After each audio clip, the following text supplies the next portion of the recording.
Did you know that not having an up-to-date certificate of location could cost you big time? Whether you're buying, selling, or renovating, this document plays a massive role in protecting your property and your investment.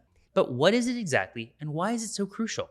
In today's video, we're going to break down everything you need to know about the certificate of location. I'll cover when you need a new one, how it impacts your property value, and common issues that can pop up in the survey. Plus, we'll talk about who's responsible for getting it, how to understand it, and what could happen if yours isn't up to date. I'm Aguinaga, your Montreal real estate expert, and after years of working in Montreal's real estate market, I've seen how this one document can make or break deals. My goal today is to make sure that you understand exactly what a certificate of location is and how to handle it to protect your property. Let's dive right in. So let's start with what is a certificate of location. It's a document that shows the property delimitations, highlights servitudes, encroachments, zoning, and other critical information about the property. The document is prepared by a land surveyor, and wait times can vary depending on how busy the surveyors are. In a balanced market, it takes 3 to 4 weeks. However, during COVID, it would take up to 3 months to get them done. This document is crucial at the time of purchase because it's the only way to know exactly where the property lines are. Now, why do you need a certificate of location? Well, we need a certificate of location whenever we want to make any changes to the property. This document is required just about every time you request a permit from the city. By clearly outlining the zoning and restrictions associated with the property, it allows you to understand what's possible with the property. Beyond this, all banks want an up-to-date certificate of location in order to ensure that the mortgage they're issuing is backed by a solid asset that doesn't have any title issues. As a seller, having this document from the moment you list the property allows you to provide all the relevant and important information to potential buyers. This helps avoid nasty surprises down the road. Now, when is a new certificate of location required? Well, a valid certificate of location is needed when you sell a property, refinance a property, or are applying for a building permit.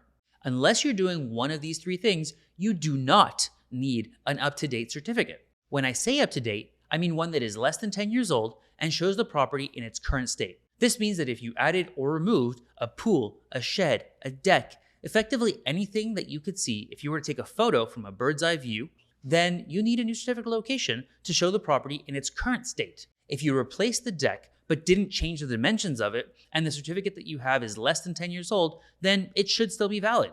The trigger here is really anything that it doesn't show on the property in its current state. How does a certificate of location impact property value? Well, the certificate of location is the only document that can confirm the size of the lot and the property delimitations. In some cases, we're selling a home or a lot for the potential to build on it.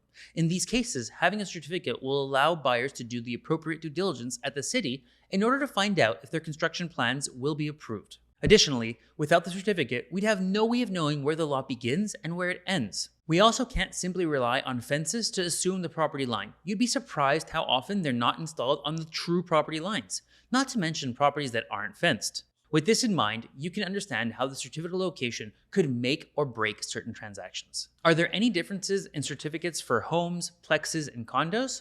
Well, the document is pretty similar for houses and plexes. The focus is on the lot and the immovable on the lot. For condos, however, we survey the private portion or the interior of the unit. We may also have a general survey for the building, but our focus is on the private portion, i.e. the unit itself. This document looks pretty different from the others. What are some common issues found on a certificate of location? Well, the most common issues we notice are encroachments, unfavorable servitudes, zoning violations, and flood zone warnings. An encroachment simply means that a part of your property or a neighbor's property is on someone else's lot. In Montreal, we typically see this when, in the plateau, for example, we have our property and we have a balcony that overhangs on top of the sidewalk. Well, the sidewalk does not belong to you, it belongs to the city. However, you are encroaching on the city's land. That would be an example. Now moving on to servitudes, a recent example of a cumbersome servitude that I saw was on a multifamily property. There were 2 buildings that shared the lot with a space in between them to access the parking in the back. The neighboring property had a right of passage to access the back of their building for the parking. My client initially wanted to fence the property in order to shift the parking onto the side and build another building in the back of the property.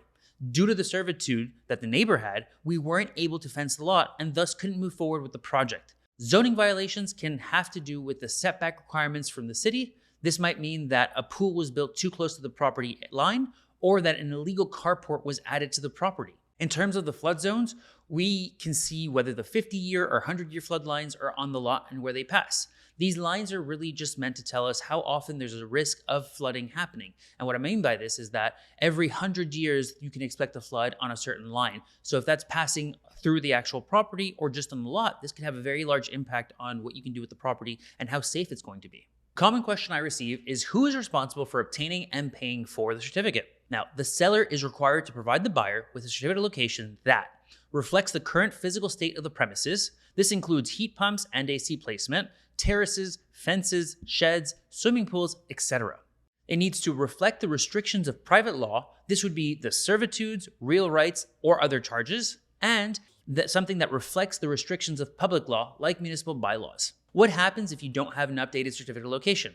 As a seller, if you don't have an up-to-date certificate of location at the time of sale, then you will be forced to pay for a title insurance on top of the new certificate of location. The title insurance provides the buyer with insurance against any irregularities that might show up on this updated certificate of location.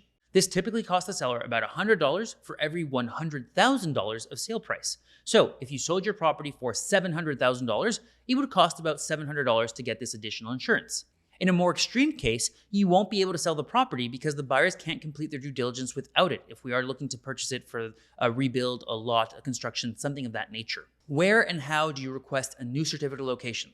This part's simple. You contact the land surveyor, they do their research, and then pass by the property to take their measurements. As mentioned a bit earlier, the delay varies anywhere from 3 weeks to 3 months, depending on how busy they are. The typical cost of a certificate of location is anywhere between $1,100 to $1,500. I did see them get more expensive during the pandemic due to the high demand. Understanding your certificate of location is key to protecting your property and avoiding costly mistakes. Whether you're a homeowner, a condo owner, or dealing with a multi-unit plex, having this document up to date can make all the difference when selling your property. I also want to highlight that if your certificate of location is more than 10 years old and you're not planning on selling or applying for permits, there's no need to get a new one made just yet. Wait until you need one before making the investment.